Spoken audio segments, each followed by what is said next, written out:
Hey friends, so it's basically the end of September, right? It's September 20th, and yeah, I came back from my SF trip. I came back from reservist, cut my hair. I probably said that in the last video, but the main thing on my mind right now is that I'm trying to write something for my Substack. And I have a lot of drafts, a lot of ideas, a lot of all sorts of things. But the thing that's missing, I think, is spirit. I don't want to be publishing something that I don't feel strongly about. And I have been in like some amount of mental, emotional, psychological, I don't want to say turmoil. I think that word implies kind of clingy, not clingy, like a grabby, kind of thing. I don't know if I want to. There's vocabulary is tough. It's in the vicinity of turmoil, hauntedness, um, turbulence. I'm just chewing and messing around and banging into things, and it's kind of chaotic, kind of overwhelming, kind of underwhelming at the same time. It's like not finding that sweet spot in the middle, so it's like imbalance. I'm kind of shaking around, and there's something I'm missing, I guess. And I know that the traditional creative advice or whatever is like, just write something, just publish it. And then maybe I'll do that for like my off my Substack on my 1,000 word promise blog. Maybe I'll go up and I'll write 1,000 words about some random nonsense, publish that, and maybe that will give me some clarity about what I want to do next. But I'm just scrolling through all my notes, and I have all of these things that I want to get to. I have all these clients that I haven't responded to, DMs I haven't replied to, and I don't want to do any of it, and I don't feel like doing anything. And which is also fine. It's okay if I don't do anything, but I'm internally conflicted, right? There's part of me that wants to do some stuff. There's part of me that wants to write. There's part of me that wants to write something like really good and important and like purposeful and valuable. And there's a part of me that's like, can I just write nonsense? And I'm like, okay, sure, let's explore that. What nonsense would you like to write?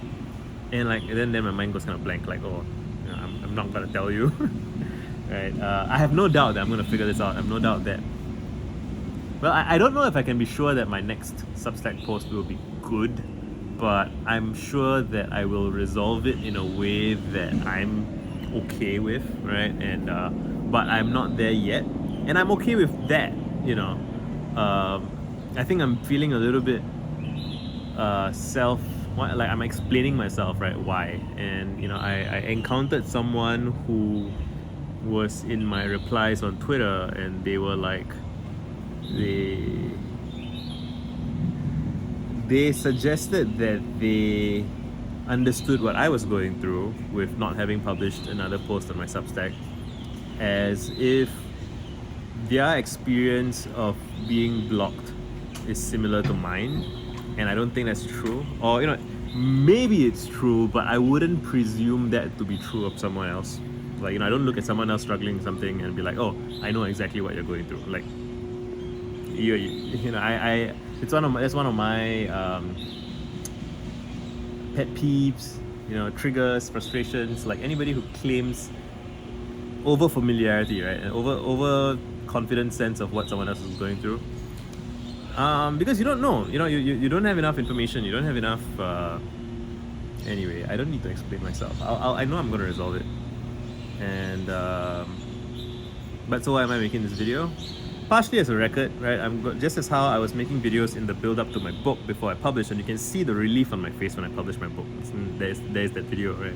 You can contrast it with like the video before that when I'm still stressed. And now I'm kind of here again in a different way. It's like, and it's a more nebulous target. So I'm not looking to write 300 pages. I'm looking to write like 5 good pages. 5 good pages of what? So I have 300 pages of drafts all over the place, trying to find 5 good pages to put together. And it's I enjoy this pain, right? This is the pain that I choose. This is I wouldn't call it a grind again, because like by association, grind is meant people assume grind is like feelingless, I think. And I'm looking for something that's very sensitive and very emotional and very honest. And I had a DM with someone yesterday where they were asking me about 200 things, and they were saying, shouldn't I be doing stuff that I have talent for, or like how do I know what I'm talented at? And I know he said stuff like I'm good at grinding. I've done a bunch of grinding here and there, but then I get tired, I get bored, I get whatever, and I don't feel like doing it anymore. And I'm like, yeah, the point of do 100 things is not to force yourself to grind out 100 of something, but really to experiment, to see what compels you to do more of a thing. And I think that so you try a bunch of different things and you start a bunch of projects and a bunch of them don't work out, and that's fine. That's you learning about what you enjoy and what you don't enjoy, and what you feel like doing and what you don't feel like doing.